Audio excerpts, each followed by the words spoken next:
खबर को बताने से पहले सबसे पहले मोदी का एक बयान सुनवाते हैं जो उन्होंने 2014 से पहले दिया था।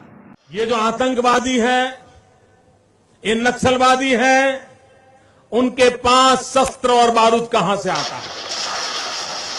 वो तो विदेश की धरती से आता है और सीमाएं संपूर्ण रूप से आपके कब्जे में है। सीमा सुरक्षा बल आपके कब्जे में है। मैंने उनको दूसरा सवाल पूछा, हमने कहा आतंकवादियों के पास धन आता है, हवाले से आता है, पूरा मनी ट्रांजैक्शन का कारोबार भारत सरकार के कब्जे में है, आरबीआई के अंडर में है, बैंकों के माध्यम से होता है। क्या प्रधानमंत्री आप इतनी निगरानी नहीं रख सकते कि ये जो धन विदेश से आकर के आतंकवादियों के पास जाता है आपके हाथ में है, आप उसको क्यों नहीं रोकते हैं? आपने सुना बयान।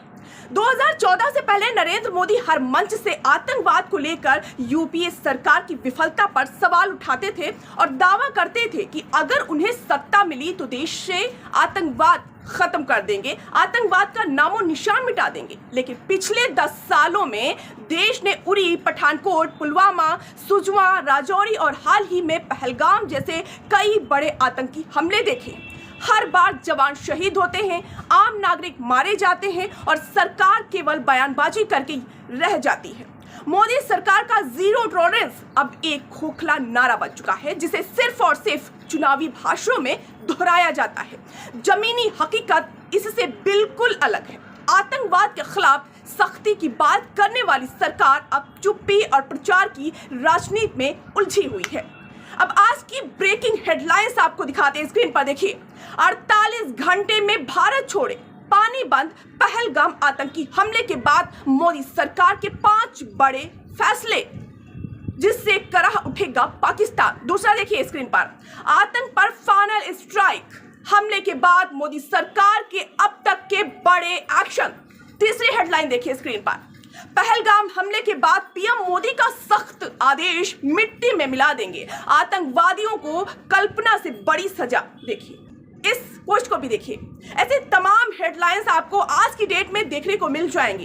इन ब्रेकिंग हेडलाइंस को देखने से ऐसा लगता है कि आज से पहले कभी देश में कोई भी आतंकी हमला हुआ ही नहीं है और ये पहली बार हो रहा है पहलगाम में। इसके बाद मोदी सरकार बहुत ज्यादा चिंता में है और वो भारत के लिए और आतंकवाद के लिए पाकिस्तान के खिलाफ भी बड़े एक्शन ले रहे हैं। बहुत हैरानी की बात है, ये सोचने वाली बात है। ये पहला आतंकवाद है सरकार जिस तरह से एक्शन ले रही है, ऐसा लगता है कि ये पहली बार हुआ है, लेकिन ये पहली बार नहीं हुआ है। 2014 के बाद से 2025 तक कई आतंकी हमले हुए हैं। एक एक करके आपको बताते हैं वो कौन से हमले हुए जो 2014 के बाद हुए, जब से बीजेपी सरकार आई है। सबसे पहला कठुआ ट्रक अपहरण 2014, बरांडा मोड लैंडलाइन।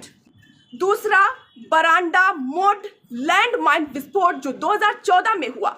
अन्य आत्मघाती हमला 2014, उरी आत्मघाती हमला ये भी 2014 में ही हुआ था। कठुआ पुलिस स्टेशन आत्मघाती हमला जो 2015 में ये घटना घटित हुई थी। शोपिया जिला उग्रवादी हमला 2015, पठानकोट एयरबेस हमला 2016, बारामूला सैन्य काफिला घाती हमला 2016, उरी हमला भी 2016 में हुआ। शोपिया पेट्रोल पार्टी हमला 2017, कुलगाम बैंक वैन पर घात हमला जो हुआ था वो भी 2017 में हुआ था। अनंतनाग सैन्य काफिला घात हमला 2017, अमरनाथ यात्रा जनसंहार हमला 2017, सोपोर आईईडी विस्फोट 2018, सुजवा सैन्य स्टेशन आत्मघाती हमला 2018, शोपिया जिला अरहामा उग्रवादी हमला 2018, कुलग्राम लारूगांव हमला 2018, 2019 में पुलवामा हमला जो एक बहुत बड़ा आतंकी हमला माना जाता है। अनंतनाग सुरक्षा बलों पर जो हमला हुआ 2019 में, बंगाली मजदूरों पर हमला हुआ वो भी 2019 में, सीआरपीएफ पेट्रोल पर जो हमला हुआ 2020 में हुआ, श्रीनगर पुलिस वाहन पर जो हमला हुआ आतंकी हमला वो 2021 में हुआ, राजौरी आत्मघाती हमला जो 2022 में, सेना के वाहन पर 2023 में हमला हुआ, रेसी हमला 2024, कठुआ सेना काफिला पर जो हमला हुआ 2024 में हुआ, पहलगाम हमला जो हाल ही में एक सबसे बड़ा आतंकी हमला माना जाता है पिछले 6 सालों में, ये 2025 में हुआ। अब जरा देखिए, ये एक एक करके हमने आपको बताए हैं वो हमले जो देश में सबसे बड़े हमलों में गिने जाते हैं। 2014 के बाद ये हमले हुए हैं और इससे पहले मोदी सरकार ने यह बयान दिया था कि अगर वो सत्ता में आते हैं तो देश से आतंकवाद पूरी तरह खत्म कर देंगे। 56 इंच का सीना और लाल आंखों वाले चौकीदार से कोई सवाल पूछे कि कहां गया आपका वो बयान। अब तो आप सत्ता में हैं पिछले 10 सालों से, लेकिन पिछले 10 सालों में इतने ज्यादा आतंकी हमले हुए हैं क्यों? आपकी चौकीदारी में कहां से चूक हो गई मोदी जी? देश की जनता आज सवाल पूछ रही है और जवाब दीजिए मोदी जी। कब तक आतंकवादियों की बेरहमी पर कश्मीर के लोग जीते रहेंगे? कब तक कश्मीर के लोग, देश के लोग इस दहशत में जीते रहेंगे कि कब उनका धर्म उनकी मौत बन जाए?